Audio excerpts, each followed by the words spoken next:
Welcome to Tech Talk Weekly. I'm Bob from Creation Station. This is our show every week where we give you 2 to 3 fun tech stories out there in the world, highlight something that's interesting and fun happening at the library, and send you on your way in about 20 minutes or so. So thank you very much for stopping in today with us. We have my guest host today, Shawntina Johnson from the Pompano Library. How are you doing today, Tina? I'm doing good. How you doing? Life is really good right now. We had a little bit of equipment problems down at Maine, but I found another place and made it all happen for me. So have a nice little background to work on this time.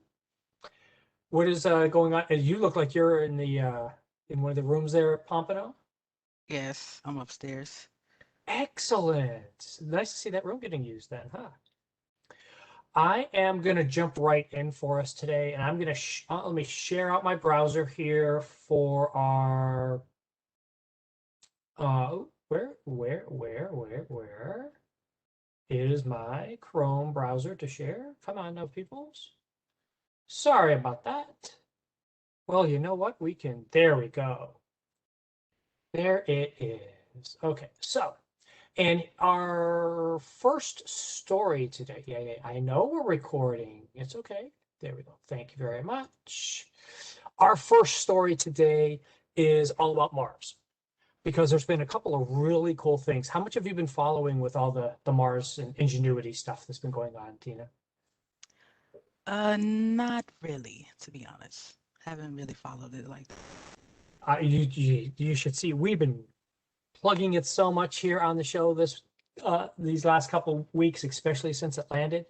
We've got the brand new video that just came out of the helicopter from this morning, and I'm gonna throw that video up onto the big screen. It's just 9 little seconds, but you can Okay. see where we actually have full video now of the drone. I dislike calling this a helicopter.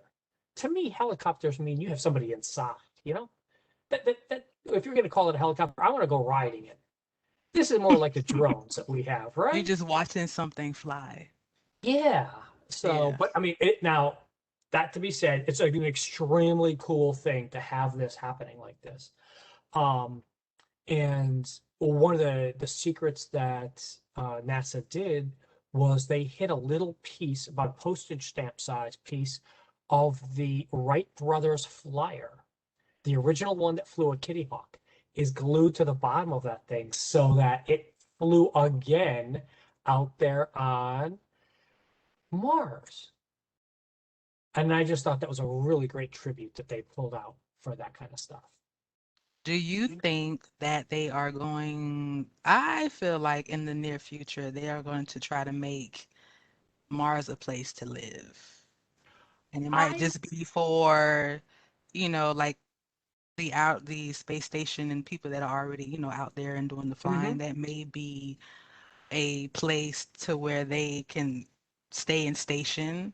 Uh, um, and I think maybe the helicopter is a way of transportation. Like you said, you want to see Yeah, somebody else fly in it. So that may just be the first beginning of them trying to pull things together. yeah, and I think that really is. You're right, because that's the other story that came out this morning, and this just came out, or the experiment happened yesterday. They were able to produce oxygen on Mars. They have a little power plant attached to Perseverance, and it sucked in the CO2 from the Mars atmosphere and converted it to oxygen, which is exactly what you're talking about. That's what we need to do. If there's actually going to be people walking around on that planet 100 years from now, or Yeah, I whenever that think so. is, we need to make the oxygen, which is a really great first step that they actually have pulled this off. So I think it's really cool that they've been able to do this. And like you said, we're on a space station already. They've been on the space station maybe as long as you've been alive. Right. Um, and we're about to get to the moon. That's what the Artemis project is all about, is getting out to the moon. And so we're going to have a moon base here soon because China and Russia are working together on their own moon base. So I know we're going to start doing that to compete with them. So we've got a lot of stuff happening out there.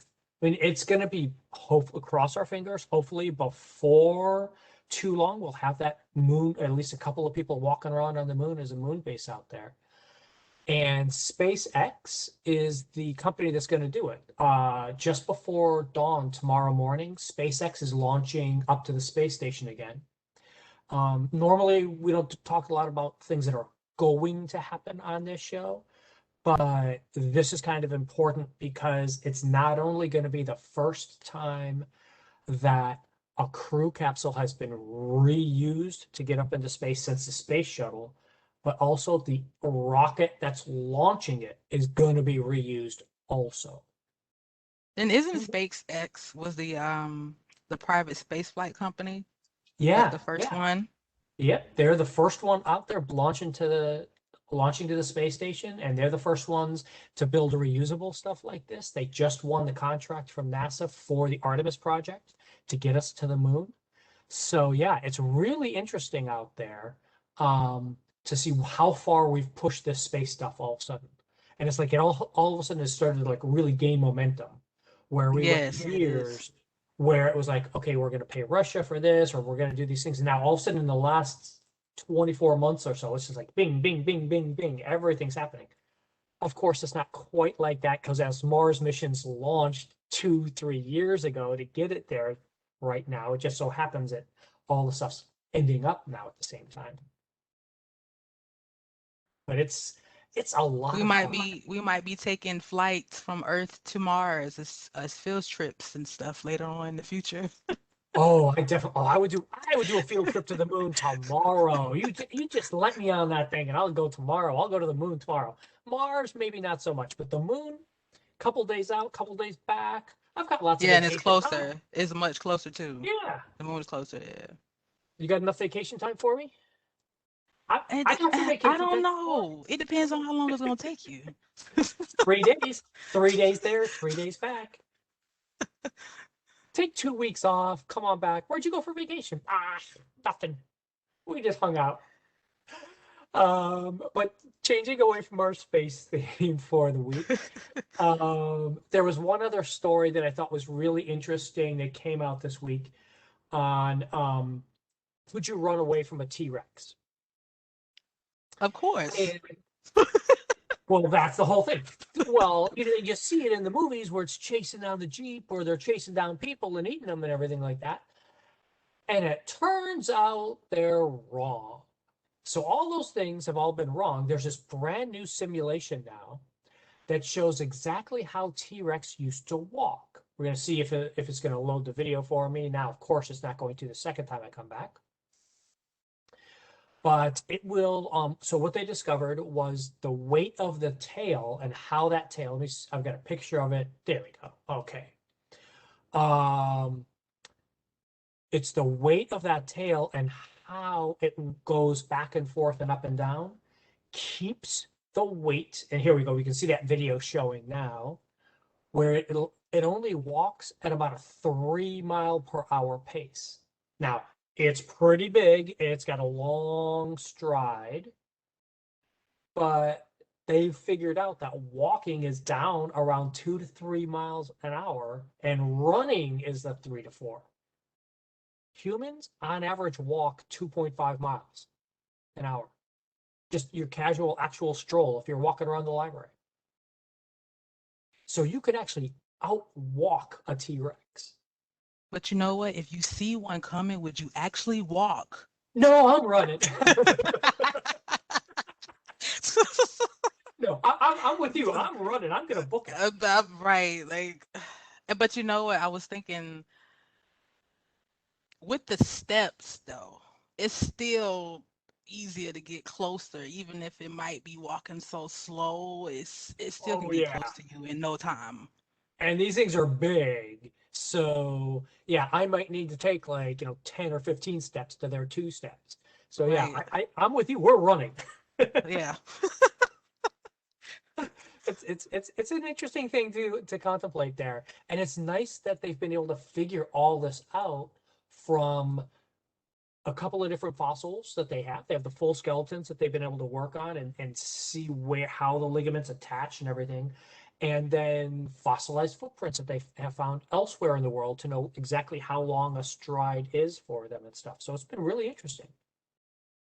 And then you I have would, to look at them when they get ready to um, attack for prey. yeah, I know they're going to move a yeah. little bit faster anyways. Oh yeah, yeah. Yeah. That's just, and it's, if you look at how mammals do, or even if you look at other reptiles, look at a monitor lizard.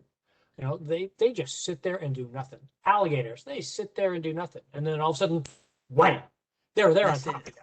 of you. You're Hmm. done. Yeah, I'm still not too happy about the idea of meeting a T-Rex in the wild, Mm. but it's a pretty cool story. And hopefully they don't put any on Mars or the No, moon. yeah, no, no, no. Let's keep one planet free from dinosaurs. We have Yeah. all the robots on Mars. Let's keep Mars for the robots. And let's, if we're going to redo a Jurassic Park thing on Earth, leave them on Earth. Let's not put them out there. Our third and final story for the day is all about travel. This came in from one of our listeners, and they found this interesting article out there about what you're going to need when you go out to travel. And we're all going to need our vaccine cards, most likely, to Right. go out there and travel and do that kind of stuff. And then this article out on the New York Times. And by the way, just in case as you're listening, all of these things, we always put all the links in our show notes when we put these up on the web on the library's Facebook page. So some of these things that you're going to want to pay attention to, and this is from the New York Times, is looking at what kind of new tech or what kind of things you want to remember as you're going to start traveling now. And one of them is going to be not necessarily your physical paper passport, but you may need to have an app. And it's kind of up in the air right now about which app are you going to be using for that environment as you're going to be trying to travel. What are you going to have to show to do? Some places don't, some places do. There's still a lot of quarantines in place and all those sorts of things to do. So if you're going to be traveling, one, make sure you visit the U.S. Embassy site. Go to the State Department and check out the site there to see exactly what you need to have and where you need to go. And then figuring out where you're going to be going on where you're going to be going will tell you which kind of mobile health app you need to use. And there's a couple of them: Common Pass, ICC, Verifly. There's an international air transport one that is popular in Europe, but not so much around the rest of the world. So you need to pay attention to where and what you're going to be doing that way when you're using these. You have any ideas about where you want to travel when you get a chance to, Tina? Right now, no. I've never really traveled too much, so Oh, I haven't really thought about where I would want to go yet. What about you? I'm looking forward to trying to get back out. My wife wants to go back to Italy again. She's been twice. She wants me to go again with her. I want South Africa. Okay. It's been like 15 years since we went to South Africa, so I really want to go there. I am not positive, though, that anyone's going to let people from the United States in anywhere very soon. But I did want to talk about a couple of things, no matter where you're traveling. If you're leaving the United States, you either want to get a separate phone that you pick up while you're in that country, or you want to make sure your own phone is unlocked so when you get to that country you could just pop a new SIM card in to use it. Your phone probably is already that way, but double check with your carrier, whoever you are out there that's doing this. And the other thing to make sure that you do is download any maps you might want to use ahead of time, because wherever you are, you may not have Wi-Fi, you may not have good connections, and you're going to want to make sure that any maps you need to use are downloaded onto your phone directly. If you're using Google Maps or Bing, both are as the two most popular mapping places, you can download your maps to your phone and keep them there so that you'll be able to use it. Um, Other apps that I recommend out to people, and Mhm. the ones I'm going to show you right now, I've got three of them that I want you to know about. These are websites. These are on iOS. These are on Android. So you can use them on your phone, on your browser on anything that you need to. And the first one, guess I'm not going to sneeze.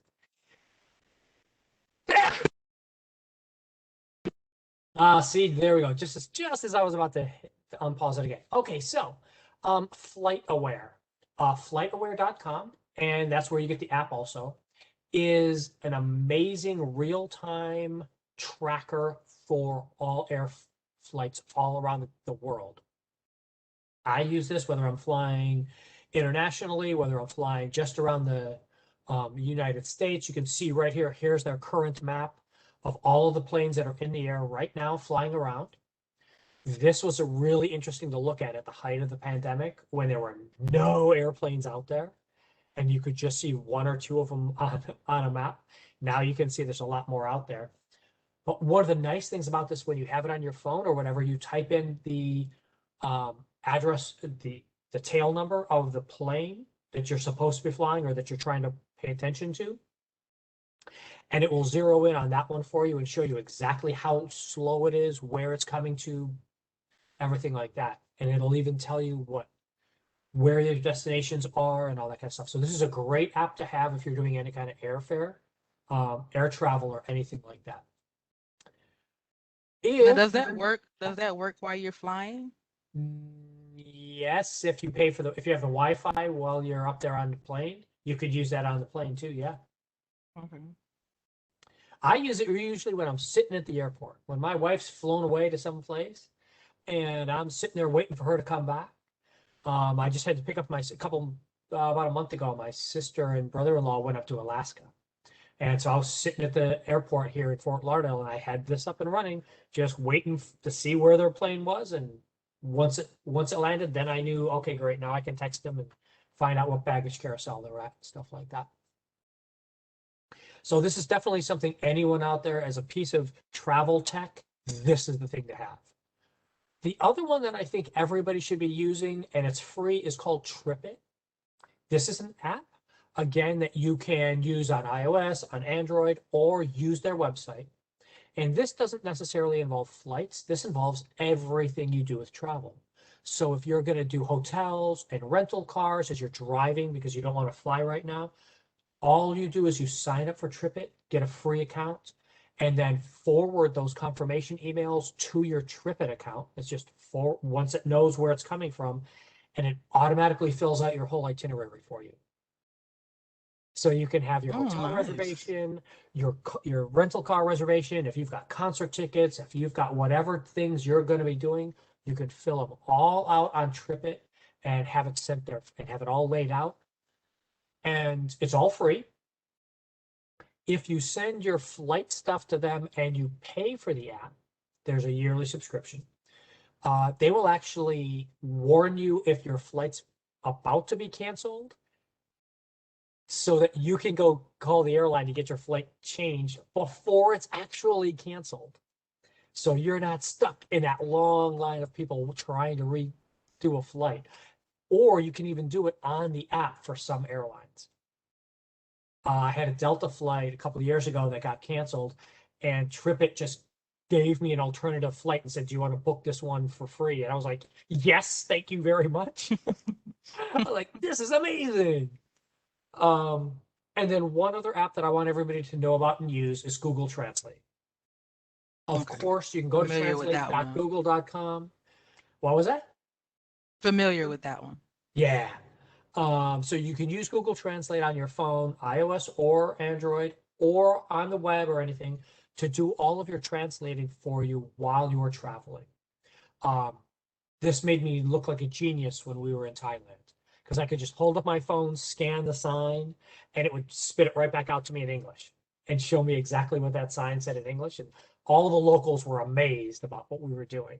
So did you try to make some conversation with the app when you were in Thailand? You can. I didn't have to when we were there. I didn't try it out for that. I've done this using in the library, using it for Spanish and Russian. We've had a few Russian families at Main Library that I've used it for to talk with them. So that worked out. It worked out pretty well. At least they understood what I was trying to say, and I figured out what they were trying to say by doing the conversation part on the phone. So that worked really well for us there. So if you're going to be doing anything out there travel wise, those are the top 3 apps to use. Make sure your vaccine stuff is ready. Make sure your phone's ready, like we pointed out in that article. And then FlightAware, TripIt, and Google Translate. You're going to be good to go for traveling and keeping the tech ready, no matter whether you're doing anything, whether you're just taking a laptop or an iPad with you, or your smartphone, or whatever. Sounds good, Tina? Sounds good. I think I'm definitely going to be trying to trip it. Yeah, it's Trip's a really nice thing, and you can lay out Yeah. all of your stuff, and you can share your travel plans with family or friends, so they know exactly how to get to it and stuff like that. So it's been really nice. I do have one quick plug for Tuesday's show. Creation Station Monthly is coming up this next Tuesday. Everybody can go in and register for that class.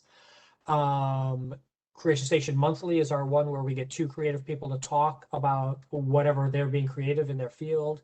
And this month, next week, is going to be all about music.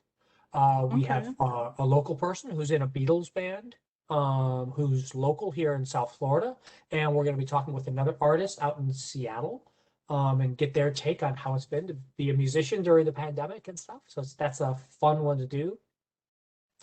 And the other interesting library thing to share out today is on our Facebook feed, went out this morning at 9 o'clock.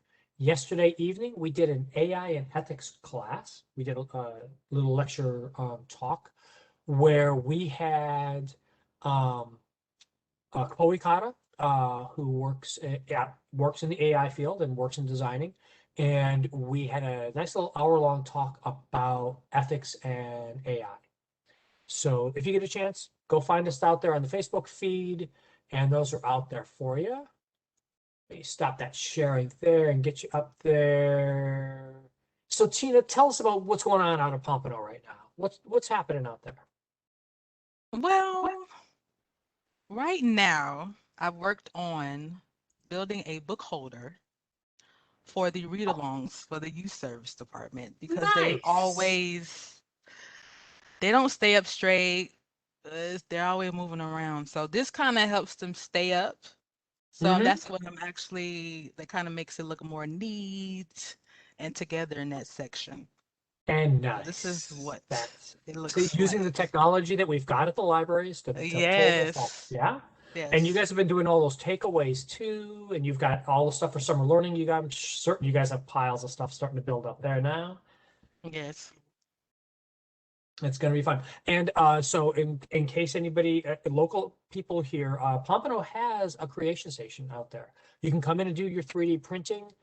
There's some specific databases you can pull your 3D printing designs from. But you come in, you stop by the Pompano Library, and Tina will help you print out whatever you need. You need to print out a little model coronavirus just for old time's sake. Now, it's going to disappear, and we just want a little remembrance. Ha ha ha. Well, come on in and we'll print that out for you. We've had maybe a few people, maybe last year, but that was when we were not open. I mean, not open, but doing any printing, and they were asking about it. Yeah, it's going to be happening.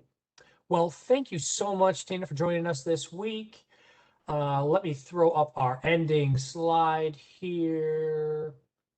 And again, everybody, thank you for joining us this week. Any ideas, questions, forward them to us at creationstation@broward.org. If you want to see your favorite library or librarian featured on the show, give us a call, let us know, and we'll make that happen for you. Thank you, everyone, and we will see you next week. See ya.